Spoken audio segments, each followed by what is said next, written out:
Pale dunia ilipoharibika na ugonjwa wa mazombi, tunamwona Dani akiwa anaelea katika boti yake, na boti hii ilimpeleka Dani mpaka nchi kavu, na Dani hapa anakuta maji ambayo ilitelekezwa na mtu asiyemjua na kunywa na kukata kiu yake. Dani alifika mpaka katika mji mdogo na kukuta boti ndogo, na alipoingia ndani ya boti hii alikuta vitu vingi, na baadhi ya vitu kama radio call, na wahusika waliacha ujumbe hapa kusema sisi tunaelekea Ufaransa kutafuta sehemu ambayo iko salama. Usiku wa leo Dani alinjoy hawa samaki ambao alikuta hapa na kula chakula hiki na kupakia vitu asubuhi mapema, na yeye kuacha ujumbe, jamani nakuja huko. Na Dani akachukua fimbo ama mkuki ambao utamsaidia akiwa katika safari yake, na kukuta majengo mengi ambayo tayari yameshatelekezwa na maiti nyingi ambazo ziko barabarani. Dani hapa anakuta supermarket na kuingia ili baada akachukua mahitaji, lakini zombi nao wanatokea tena bila kujulikana zombi hawa wametoka wapi. Kelele zao za zombi zinafanya wanakuwa wengi, na Dani anapambana nao hawa zombi. Kutokana hawa zombi hawakuwa fasta sana, lakini wanamshika katika jela lake mkononi. Dani anajitahidi sana kupambana nao, na mwisho wa siku Dani aliendelea kupambana na Mungu akamjalia hawa zombi wote akawamaliza.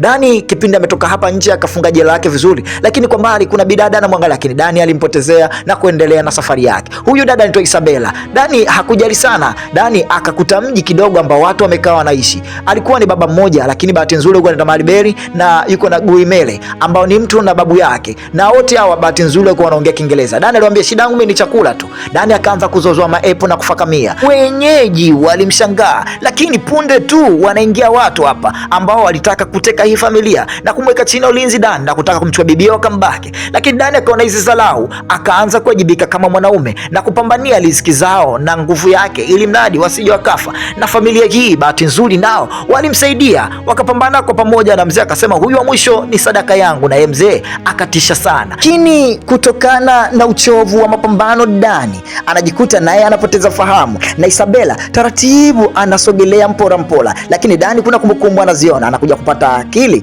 Watawa walichukua chuma cha moto na kumtia katika kidonda chake, ili mradi kuwa bakteria wasiendelee kusambaa katika mwili wake. Anakuja kupata fahamu, Dani anajikuta yupo katika nyumba ya masista, na Isabella ndiye ambaye anamsaidia sana kipaumbele, kwa kuwa Isabella yeye ndio amemleta. Na masista walipomwona Dani ameamka, wote walimshangaa. Masista wanaishi kwa furaha, wanalima, wanafuga, wanaishi vizuri, na wanacheza na mtoto mmoja ambaye jina mbele tutamjua. Dani akaingia katika maji kidogo, lakini kuna kumbukumbu na maana anayaona, huku Isabella ameleta nguo na kuchukua asali na kuanza kumzibaziba ama kumpakaza kidogo iweze kuzuia majeraha na kuweka sawa. Dani aliuliza hili jela lako la nini? Akamwambia hakika tukipata muda nitakueleza vizuri hili jela la kitu gani. Basi Dani aliamka akiwa amevaa mavazi masafi, na watawa baadhi wanamwonea aibu kwa kuwa Dani hapa yeye ni mpambanaji na aliona silaha, na akasema kumbe mna radio call. Akamwambia yeye tunayo, lakini kwa sasa hivi haifanyi kazi vizuri. Dani akaandaa chakula na kukaa. Hapa kuna kijana anaitwa Leoland alimsogelea Dani na kumpa gemu ili mradi acheze, aike akili yake vizuri na kupata kujuana vizuri. Lakini mama wa watawa Veronique alikuwa hajapenda kumwona kijana amekuja hapa, kwa sababu Isabella amemleta huyu kijana bila kushirikiana na uongozi wa hapa. Dani alisikia sauti kama ya vitu vinaunguruma, kumbe alikuwa ni mchungaji ambao tayari ashabadilika kwa zombi, na akamuuliza Isabella, kwa nini mnakaa na kitu cha hatari? Basi mimi siwezi kukaa hapa. Akamwambia Isabella, huyo ndio mchungaji ambaye ametabiri Yesu anakuja, kwa hiyo tunamngojea mpaka Yesu arudi ili mada aweze kumtoa katika huo ugonjwa. Jamaa alishangaa sana, akaambia kumbe mnakaa hapa mnamngojea Yesu, ndio maana mnakaa na kitu hatari. Amjioni kama mnajihatarishia wenyewe maisha yenu. Basi jamaa akawa anajiandaa na kuambia jamani, hakika naombeni risasi ama naombeni silaha ambazo zitanisaidia. Dani akaendelea kuangalia, kwa sababu wa masista nao waliweka vitu vingi hapa kwa ajili ya kujilinda wao wenyewe binafsi, ili mradi wakivamiwa wasije kupata matatizo. Dani aliangalia vizuri ramani ya Ufaransa na namna gani atafika huko United States of America. Haya, upande wa hapa gari inapita na hawa watu wanakaa pembeni. Babu na mjukuu wake wako hotelini. Huyu mkubwa anawauliza Michael, mmemwona wapi na Henry? Na mzee anakuwa na kigugumizi, kwa sababu kaka mtu alikuwa anajua kabisa mdogo wake Michael aliaga anaenda kumchukua udemu, kwa sababu walishazoea kula mizigo. Na mwisho siku babu anakufa, na wakamchukua binti moja kwa moja na wakamwambia hakika tueleze kitu gani ambacho kimetokea, tu kitu kimoja na utuambie nani ambaye amemfanyia mdogo wake. Na kweli Michael hapa anakuja tayari ameshakuwa zombi. Kaka hakuwa na budi kabisa ilibidi amuue, na dada ilibidi aungame na kusema kweli aliyefanya mambo yote hayo ni Marekani, na akamwambia hiki ndo kitu ambacho na kijiji ambacho tumemwacha sasa hivi ambacho ameenda. Lakini hapa mtu mzima anasikia gari na kujificha pembeni, kweli hawa watu wakaingia katika nyumba ya watawa. Kwa hiyo asingetoka hapa ingekuwa shida. Mwanamama huko anamwambia huyu mtoto Laurent asitoke nje, na wakamkuta pasta, jamani msimuue huyo, jamani huyo ni faza, msimuue. Na hawa wakamuua yule mzee, na walipotaka kumuua bwana mdogo vile vile, lakini mtu mzima Dani aliingilia kati ugomvi na akaendelea kuwawasha na akawaita huku vitani, na mkono ukaendelea na watu wakaanza kukimbia. Hata masista wakataka kujitetea na wakachukua silaha zao za jadi na za asili, ili mradi jambo lolote likitokea hawa wapambane nao. Wanaume wanatumia bunduki, wanawake wanatumia mikuki, yani sio poa. Upande huku Dani anawindwa kama anavyowindwa swala, lakini Dani alikuwa ni kidume, tena moto akotea mbali, akamfanya huyu kama ngao, na mwisho wa siku akakutana macho kwa macho, nyama kwa nyama na mkubwa wa kikosi hiki, na sister akaingilia Isabela kumpa support Dani, na jamaa akaanza kukimbia, lakini Dani aliendelea kumfukuza na kumpiga bunduki, na jamaa alipanda gari, mwisho wa siku akateleza,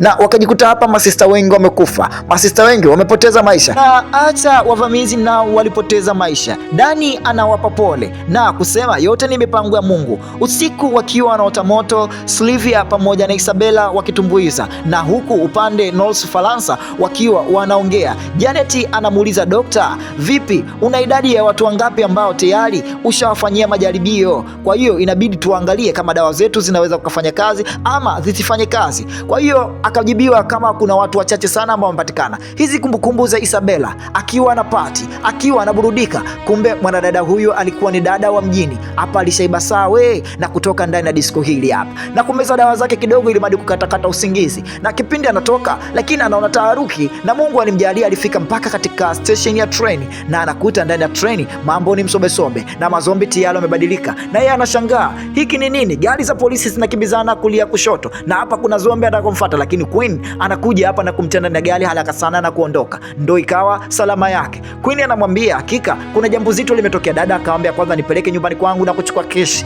pesa ili maadi zisaidie. Akamwambia hakika tunaondoka hapa pamoja. Jua anatuonyesha kumbukumbu yake. Kwa hiyo tunarudi tena wakati wa sasa hivi hapa wakiwa wote watatu, yani Dani, Sylvia pamoja na binti Isabela. Hapa wanakutana na zombi wa kutosha, lakini hapa wanamwamuru farasi aondoke peke yao ili madi mazombi wadili na farasi wao wapate kupita upande mwingine. Dani akiwa kiongozi wa msafara huu, wote wakiwa wanaitafuta Marekani. Lakini kipindi wanashota mpola hapa kuna sauti wanazisikia, kwa hiyo kuna mishale hapa inaanza kupigwa na ilibidi wawafuate hawa watu wanaopiga mishale. Dani alidili nao lakini mishale inamkosa, na mwisho wa siku Dani anajikuta iko chini ya ulinzi, na wameka chini ya ulinzi ni watoto wadogo sana. Wakamwambia hapa ndipo makao makuu yetu, na hapa nje kuna zombi. Huyu ndio Lu, na huyu Lu ndio kiongozi wao. Bwana kiongozi, hawa tumewakamata. Kwa mtihani, wanatoto wadogo wameanzisha serikali yao, yani watoto hawa wameanzisha jeshi lao, lakini hawa watoto waliwachukua na moja kwa moja walikuwa wanalima, kumbe walikuwa wanafuga na maisha yao mazuri tu. Na huyu hapa alolala hapa kitandani ndio mwanzilishi wao ambaye alianzisha kikundi hiki. Walikula pamoja usiku wa leo. Wakamwambia Dani, basi tupe hata dua kwa sababu mmesema nyinyi mmetoka katika masista, na madogo wakafanya kama alivyofanya yeye kwa kucheka tu, kwa sababu mchizi alikuwa ajui hata kuomba Mungu. Hapa huyu jamaa alitwa Mof akaelezea vitu vingi na changamoto nyingi ambazo wanazipitia kama watoto, lakini Lu alimwangalia Mof akamwambia hakika kama sijakuruhusu uongee chochote cha kipumbavu basi usiongee, na Mofu akakubali kwa sababu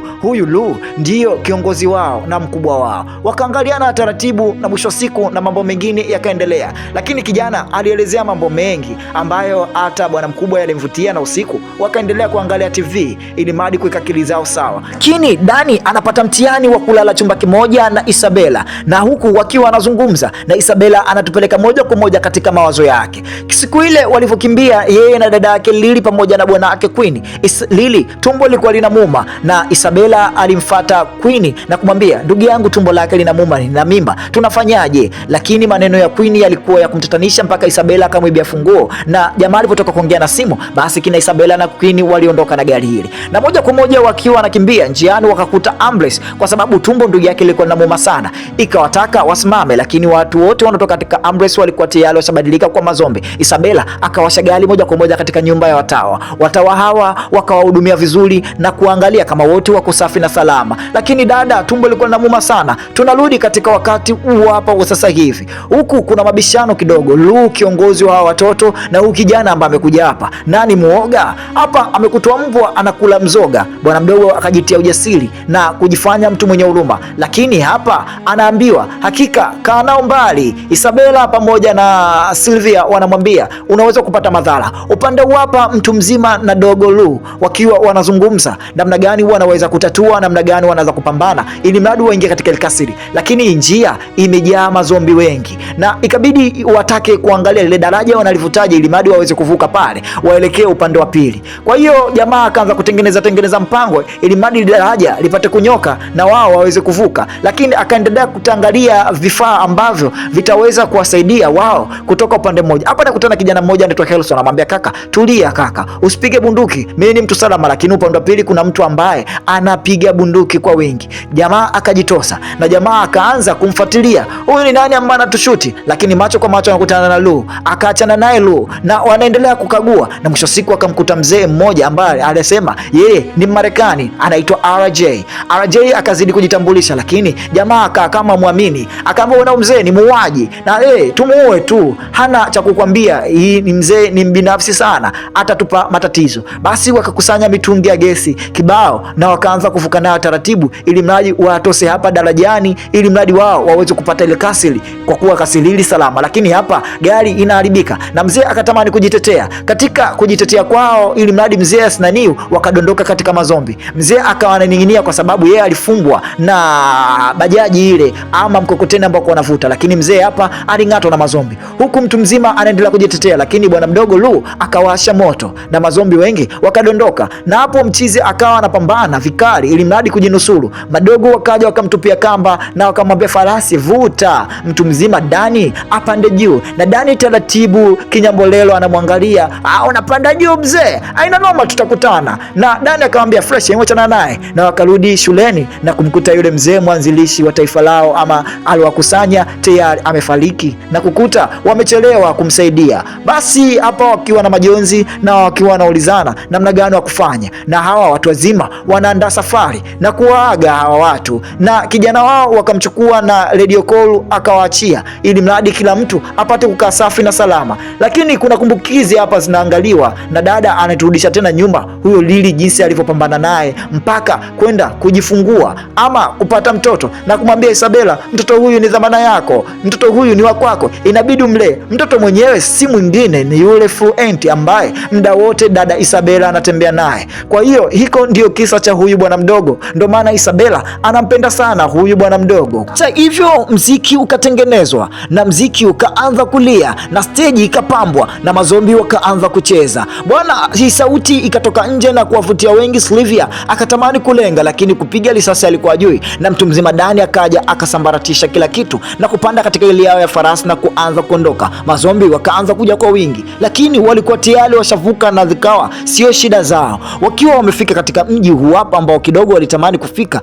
mara wanakutwa na wenyeji na Isabela ananyosha mikono na kujitambulisha ametokea wapi. Basi huyu jamaa Falu akawakaribisha, lakini Falu alipomwangalia huyu bwana mdogo alimuona huyu bwana mdogo kama ana kitu ambacho sio cha kawaida. Bidada akaulizwa maswali na mtu mzima Dani anamwelekeza huyu bwana mdogo Laurent kama ingia pale fanya hivi, na hapa jamaa alitaka asafishwe njia, kwa ikabidi njiwa atumwe, ikiwezekana apeleke ujumbe kama watu wanakuja. Basi mchizi Dani akashukuru sana na akatamani apate alao radio call, ikiwezekana ongena huko. Laurent anaendelea kumbatia watu na Isabela anasema hakika huo ni ushindi. Upande hapa wa Janet akiwa na huyu mchizi ambaye amepoteza ndugu yake Michael, bado wanatafuta namna gani wanaweza kupata dawa. Huyu zombi akiwa tayari ameshafanywa majaribio, lakini sindano zilikuwa zinamperekesha na mwisho wa siku akakata mnyololo, lakini alipotaka kutoka tu anajikuta anapoteza maisha. Tali aliomba dakika 8 tu ili mradi awape ripoti maalum, na hapa dogo anagewa picha ya mamake mzazi alau kidogo afarijike na amjue mamake ni nani. Isabela aliendelea kupeki vitu na kuangalia, na hapo alipotaka kutoka walikutana na zombi wamejezana kibao, na wakaangalia mlango mwingine, lakini kipindi watoka nje walimkuta zombi mdogo, na huyu hapa Isabela alikuwa anamjua kama ni mtoto wa jirani yake. Huluma alimuingia na kumwambia Dani aimwachana naye, lakini mtoto anajikuta adondosha vitu na mazombi wengine wanatoka madirishani kwa sababu wameshajua kuna msosi, yani wanaposikia pilau hawa wanakimbilia, yani hawaachi kitu. Basi dada huyu Isabela akiwa katika kundi la watu, Dani kama kawaida yake anamsaidia tena na kuatia katika moto hawa mazombi, na dada hapa Amini anajikataa taratibu. Mwisho siku anakutana wote kwa pamoja gia chini ya basement, na dada anamkabidhi Lau kile kipicha cha mama yake ili madi aweze kumuona. Basi walizidi kuingia underground, na hapa taa zinawashwa, na taa zilipowashwa walitokea katika kasino kubwa, na jamaa akaanza kupanga mipango na watu wengine, na Isabela akasema hakika tunataka msaada, na msaada ambao mtufikishe sehemu fulani na tupate silaha. Lakini hapa mambo yakabadilika kidogo, na mchizi alipotaka kumchinjia Dani akawasha moto. Mara ghafla anakuja Queen, ambayo Queen ni tajiri ambaye yeye ndo anaongoza kikosi hiki. Queen akamwadabisha kijana wake na kukaa chini na anza kuongea. Hapa Queen na Isabela macho kwa macho wanamchukua Lautenta, wanamuingiza ndani, na hawa wakubwa wanapata kuzungumza nini wafanye. Isabela anamwambia hakika kweli huyu ni mwanao unayemwona hapo, lakini huna chochote ambacho kinaweza kikakusaidia kwa sasa hivi, na huyu pembeni ni mshikaji wangu ambaye niko naye na ananisaidia mambo mengi. Basi hapa wakiwa wanaongea na mchizi, kutokana huu ni demu ambaye siku zote anampenda, lakini imetokea bahati mbaya, lakini Stefan bado anamtafuta Dani kwa sababu Stefan yeye ndugu yake ameuliwa, na ndugu yake ameuliwa na nani? Na Dani. Ama Dani ndio alosababisha mpaka ndugu yake amekuwa zombi na kuja kumuua yeye, kwa sababu asingempiga mpaka kuzimia wala tatizo lisingemkuta. Kwa hiyo mtu mzima Dani hapa anaongea na Isabela, ajui kama kuna tupsi la watu limekuja kumwangalia yeye, lakini anakuja anaambia jamani, mimi nawachukia nyote kwa sababu mambo mnafanya haya na mbele haya na nyuma. Basi hapa kina Stefan wakaanzisha vurugu hapa, wanamtaka mtu wao, na mtu mzima alipogundua vile ikabidi atoke chapu kwa haraka. Stefan nyuma yake, mbele nyuma yake, na hapa anakutana mazombi mbele, lakini anaruka hivyo hivyo, lakini Mungu alimjalia aliruka salama ndani ya mjengo, na Stefan aliiga, na mwisho siku hapa macho kwa macho, nyama kwa nyama, Dani anachukua chupa anampiga nayo Stefan kidogo kujitetea, na watu wa Stefan wanakuja wanapiga bunduki nyingi, na mchizi anakimbia. Hapa ukuta unalegea na ukuta unadondoka chini, na hapa mchizi anajikuta yupo anahangaika kufungua mlango, yani kama yuko selo, na zombi wengi wanakuja. Lakini mtoto Laurenti alipotokea na kuanza kumwomba Mungu, hawa zombi wote wakaachana naye na wakaanza kuondoka. Na hapa msaada ashukuru, huyu bwana mdogo ni mtu ajabu. Mara ghafla anajikuta yuko ndani ya maji, anapambana na kuchukua kisu na kumchinja huyu zombi, kumchoma katika kichwa na kufanikiwa kutoka. Na alipotoka hapa na maji yanazidi kutiririka, yote yalikuwa ni maono na yote yalikuwa ni mambo ya kawaida. Stefani hapa anataka kupata lamani ni madi ajue huyu mtu wake atapata vipi, ama huyu mtu anayemtafuta atamuonaje. Wakiwa hapa wanakutana na Antonion hapa akaona bora kwanza atoke, lakini Dani akamwambia hakika hatuwezi kuendelea na safari. Wakachukua baskeli wakaiweka pembeni kwa sababu walisikia gari linakuja, na wakajificha kidogo, lakini huyu mwenye baskeli kuna kitu aliviweka mule, kwa jamaa akataka kama kwenda kuchukua, lakini mchizi alipojitokeza aliuawa. Dani akaona msinichezee, kwa nini mnamuua mzee ambaye hana hatia? Yani mzee amekwambieni tu msichukue baskeli msiondoke nao, nyinyi mnamuua. Basi chapu kwa haraka mchizi akajikuta amelisawazisha ile swala limeisha. Isabela hapa akiwa yupo anamsubiria Dani, akamwambia hakika hebu tuondoke haraka sana tuwae tujue tunafanyaje. Dogo Laurenti alikuja moja kwa moja na picha, lakini lengo lake lilikuwa hapa akaangalia mlala, na hao mazombi baada ya kusikia harufu ya ankara, harufu ya pilau, wakaanza kutoka. Dani anajikuta anapambana hapo katika kundi la watu wengi, na dogo hapa amejificha chini ya mabati, na zombi mmoja akamuona bwana akataka kumla, lakini Almand anatoka anamsaidia, na Almand anakuja kama kumteka kwa sababu yeye Almand ametumwa na Queen, na mwisho siku akaondoka naye, na Almand akaekwa chini ya ulinzi hapa. Lakini Almand alipochukuliwa moja kwa moja na kuja kuojiwa akasema ni mambo tu ya kipuzi, na siku zote Queen yuko lazi apoteze kitu chochote ili afikishe malengo yake. Basi Dani anajikuta anagadhibika na kuanza kumwadhibisha, ambaye blaza mimi si lolote nalojua blaza, mimi blaza nafuata amri tu, kwa hiyo hata kama utanifanya chochote blaza mimi utaniua, niambie kitu gani unachotaka mimi nifanye. Isabela anamwambia kweli bwana, achana naye kwa sababu huyu ni mpumbavu na mimi najua nitamalizana vipi na Queen. Basi mchizi akadai lamani anaijua na kuwapa lamani, na dada na jamaa wakatengana. Hapa Alu anakuja anamchukua dada yake, anamwambia bwana hakika kuna jambo zito labidi tulifanye, la sivyo kizazi chote kinakufa. Wakagawana makundi, na Retro akakutana kaletwa mpaka kwa babake hapa, na baba akawa anamwambia hakika nitakulinda, hakika nitakuweka sawa mwanangu, hakuna kitachokukuta. Huyu jamaa akakutana na mtu hapa na akamwambia hakika ukweli ni kila kitu. Basi kama ukweli ni tumaini, lakini bado risasi zinaunguruma na watu wa Queen hawataki kuelewa. Emily hapa anapata kudondoka, lakini Alu anamchukua na mabomu ya mafuta yanatumika, na hapa walitoka katika chemba moja, na hiyo chemba ilikuwa iko sehemu ya siri. Kwa hiyo wanajikuta wanapita hapa ili mradi kujinusuru, na huku ndani mazombi kama kawaida, kwa hiyo wanapambana. Lakini Almond pamoja na Dani wanajikuta hapa wanashindwa kutembea wote, kwa sababu Almond alikuwa tayari ameshajeruhiwa. Kwa hiyo ilibidi amwache, na Almond akachukuliwa na viumbe hivyo ambao tayari shabadilika kwa zombi, na yeye kutengenezwa awe zombi. Mchizi aliingia moja kwa moja mpaka hapa, lakini alikuta walinzi wanaondoka hapa na kukutana naye Lecter moja kwa moja. Akamwambia la Lecter basi fresh, na Ana akaona bora amwache, kwa sababu Ana wivu ulishamuingia, naona mapenzi yake yote anaambia kwa mtoto. Kwa hiyo kabidi amsaliti kidogo bwana wake. Na upande huu hapa mkono unaendelea, na hapa mkono huu ni watu wawili tu, ni Dani pamoja na Queen. Dani anamdhibiti Queen na kuondoka na mtoto moja kwa moja. Basi alipofika hapa na mtoto, Isabella anamwambia big up sana baba yake, yaani umefanya kitu kikubwa sana ambacho sijategemea kama wewe ungeweza kufanya. Wanakumbatiana mtu na mtoto wake. Sylvia anamkumbatia na wanamsema bwana, hakika nenda na Dani, sisi tutaonana tena, kuna jambo la tulifanya. Dada anarudi huku kama ana mapenzi na huyu hapa ni Jonas ambaye alikuwa na mawasiliano na huyu mtu mzima, siku zote walikuwa wanawasiliana. Basi mchizi alifika hapa na akataka baadhi ya vifaa na kumpeleka mpaka kwa wenzie, na hapa akapata dili bwana la mchizi la kukusanya hawa mazombi ili mradi apate silaha zake na aweze kujisaidia mwenyewe. Kwa hiyo mchizi hapa alipewa mafuta na alipewa baadhi ya vitu, lakini mchizi TJ alimpenda sana, akamwambia mwanangu nifundishe hata kukata kuni. Basi mchizi akamwelekeza TJ jinsi ya kukata kuni, na hapa akapokea tena maelezo na kutaka kujua, kwa sababu mchizi kiu yake ni kufika mpaka Marekani ili mradi akaone ndugu zake. Sasa yule ambaye alikuwa anamfundisha usiku kukata kuni, sasa hivi asubuhi amekuwa zombi. Jamaa anashangaa na anajua huyu nani ambaye alikuwa anachukiana naye, kwa hiyo ikabidi aende akampe makavu. Lakini hapa yeye na Juno kutaka kutokea tatizo, na wanajeshi wanatuliza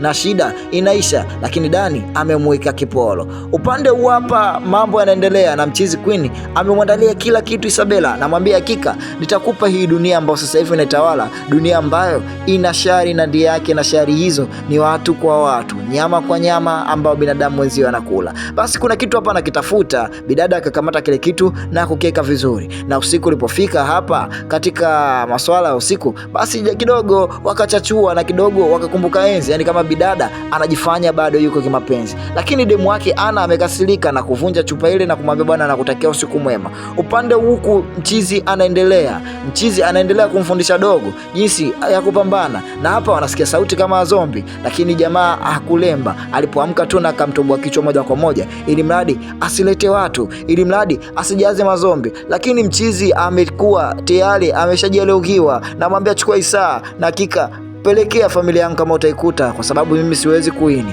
Basi jamaa akamzika na kumstiri, lakini huyu mtu ambao alimfunga hapa amekuta tayari ameshaondoka. Lakini jamaa haja kuangalia, anajua bwana mdogo ndiye ambaye amemfungulia, anamwambia hakika hawa watu wote ni washenzi, kwa hiyo linda kwanza maisha yako, usilinde maisha ya mtu, acha upumbavu. Basi akamkumbatia ili mradi kumtuliza mawenge, ili mradi dogo asijisikie vibaya kwa maneno, lakini dogo hapa anadondosha vitu vyake muhimu vyote. Na hawa watu walipokuja hapa na jamaa kujua, akatamani kurudi, lakini kumbe alikuwa ni Stefan bado anamtafuta. Stefan anamweka mtu kati. Stefan amempata Deo na kumkata kibao na kumwambia kwa nini umemua jamaa, kila inapojitetea ikawa shida, na dogo akaona bora arudi baada ya kumtetea Swaiba yake. Na upande hapa bidada ameandaliwa chakula kizuri ili mradi aweze kung'ata na mwanaume ambaye yeye walikuwa wanapendana sana, yani mpaka cheni ya dhahabu, yani surprise kibao amemwandalia. Na unajua tena unapokuwa katika wakati wa vita hujui vitu vinapatikana wapi, na vitu vingi vinakuwa gani bure. Basi upande huku majenerali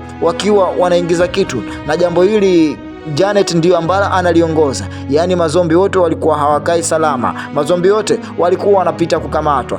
Dani anaona ili swala, lakini bidada anampiga busu, na hapa kama anamsaliti Queen, yani anamsaliti Queen miujiza, na Queen aamini kwa sababu penzi lao so muda mwingi sana. Dani anajikuta yuko jela ametulia hapa, lakini hapa Dani ana mtihani mzito. Dani ana kisanga kwa sababu Dani yeye ameingia cha kike, watu ambao wameamini ndio ambao wamemdanganya. Kwa hiyo yule alimpokea yeye na mwenyeji wake na yeye mwenyewe wote wamekamatwa, na hapa wametiwa katika selo. Mzee anasema jamani, mambo gani ya kishenzi?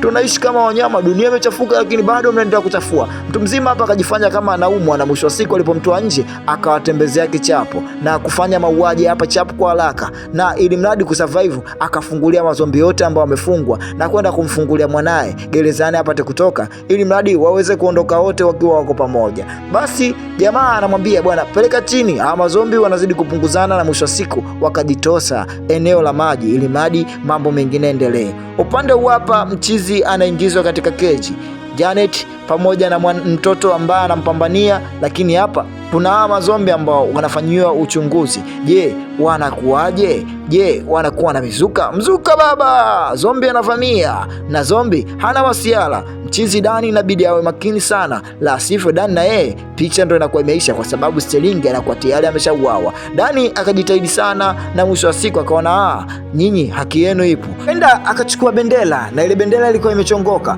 Basi dogo anamwambia, nilikwambia umchizi afayo. Umchizi ni mtu mmoja ambaye anatisha sana.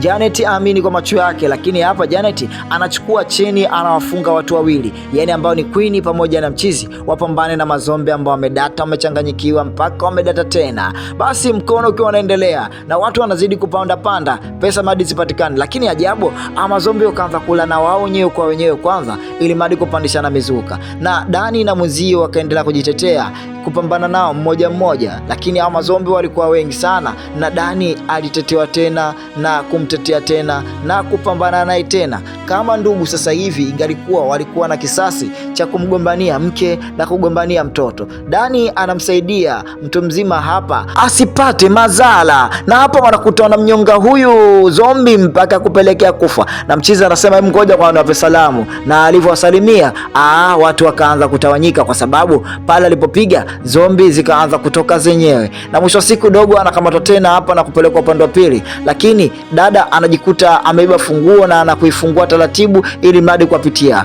wazee wa kazi wakapita. Lakini ajabu, kumbe mtu mzima na yeye Queen alikuwa tayari ameshang'atwa. Kwa hiyo Dani anajikuta hapa na msololo mzito. Dani akamwambia, kwa hiyo tunafanyaje ili mradi tutembee haraka? Basi Dani akaona bora amkate huyu mkono wake, kwa sababu ameomba ili mradi asije kuhatarisha maisha yake. Basi mchizi akakatwa mkono na kuanza kutoroka yeye mwenyewe mdogo mdogo ili mradi kujisaidia, na hapa alikuja na icheni ilofungwa mkononi na ikakatwa. Upande hapa mageti yamefungwa na watu wamechoka, na watu mazombi wanazidi kuwakimbiza na no way out hiyo. Jamaa akajitahidi sana kumwambia dogo, hem, jitahidi kwanza usilie, na yeyote anayekuja upambane naye, hata kama ni babako ama mtu ambao unamjua sana. Upande hapa jamaa anagewa zawadi ya hii cheni, na bidada na nani wanaagana, wakasema hakika tutaonana tena, hakuna lishindikanalo. Dani, Slavis pamoja na baadhi ya watu wote wanaondoka sehemu moja na kwenda kuanza maisha tena sehemu nyingine, kwa sababu huku mazombi wamejaa. Kwa hiyo mtu anatoka mji mmoja kwenda mji mwingine kwenda kutafuta ndugu yake baada ya dunia kuchanganyikiwa. Hapa anakuja Stefan na kundi la watu na kuwaeka chini ya ulinzi na kumwambia, hakika ulimua ndugu yangu na mimi acha nikuue. Dogo anamwambia Mungu anakupenda sana. Ile kauli tu ilimchanganya bwana mkubwa na kuwaua wenzake wote, ili mradi neno lisitoke na jambo lisifike mbali, na wao waendesha maisha yao kama baba na mtoto. Stefan leo ameridhika mtoto wake alelewe na baba wa kambo, na yeye taratibu huyo anajikataa. Upande hapa kwa 3 kwa 4 na wameshikana, na hili jengo liko salama, na wakakaribishwa katika hilo jengo ambalo liko salama kutokana na uchovu wa safari. Isabella aliweka kitandani, huku bwana mdogo naye akiwa anashota mpola kwa matabasamu, na hapa Dani kama kawaida yake akaendelea kufundisha watu kupiga risasi, na hapa katika meza moja wanagonga msosi, yani Santa Migo Pandamunywa, na kila mmoja apate kukata kiu yake. Huyu ndio mwenyeji wa hapa, na yeye ndio kama mkurugenzi wa kisiwa hiki, yeye ndio ambaye anakiratibu na mambo mengine yanaendelea. Wakawa wanapiga story hapa, na Dani anamwambia hakika sikutegemea, na jamaa alipofika huko akasema bwana sijamuona, amekimbia. Bidada anamwambia hakika tunajua kama ndugu hawezi kumuua ndugu yake bali atamtesa, kwa hiyo wewe huwezi ukafanya kazi yangu. Basi naye Dani akaanza kufunga vitu vyake, na Dani akaaga vizuri kumwambia Isabela, hakika nitarudi, na kuchukua kile kibox na kumwekea dogo Imada akiamka na acheze game. Dani alifika mpaka Marekani na kukuta bendera imechomekwa na kufika katika makaburi ya ndugu zake, na hapa alikuta ndugu zake wengi wamelala, wanajeshi wenzie, na Dani aliangalia huku baharini na alikuta Mary na kuipungia ile kiboti ndogo, lakini ghafla mazombi wanapotokea hawajulikani, na Dani kama kawaida alianza kuamsha, lakini huko wanamwangalia na mwana dogo naye amemfuata. Oya wanangu, Watamu TV recap. Huo ni mwanzo tu, na hiyo ni season ambayo nimekatakata mpaka nimekata tena. Kwa hiyo ni season 2 ya Walking Dead ambayo nimefanya mimi hapa DJ wako Faybash. Kwa hiyo kwa wale ambao wanapenda kazi hizi, namba yetu ya simu ni hapo 0786 417308, na kwa mawasiliano zaidi unaweza kutufuata WhatsApp tukapayana maelezo. Oya wanangu, basi sawa, tukutane wakati mwingine. Huo ni mwanzo tu, mvua ndo kwanza zinaanza kunyesha, mjiandae.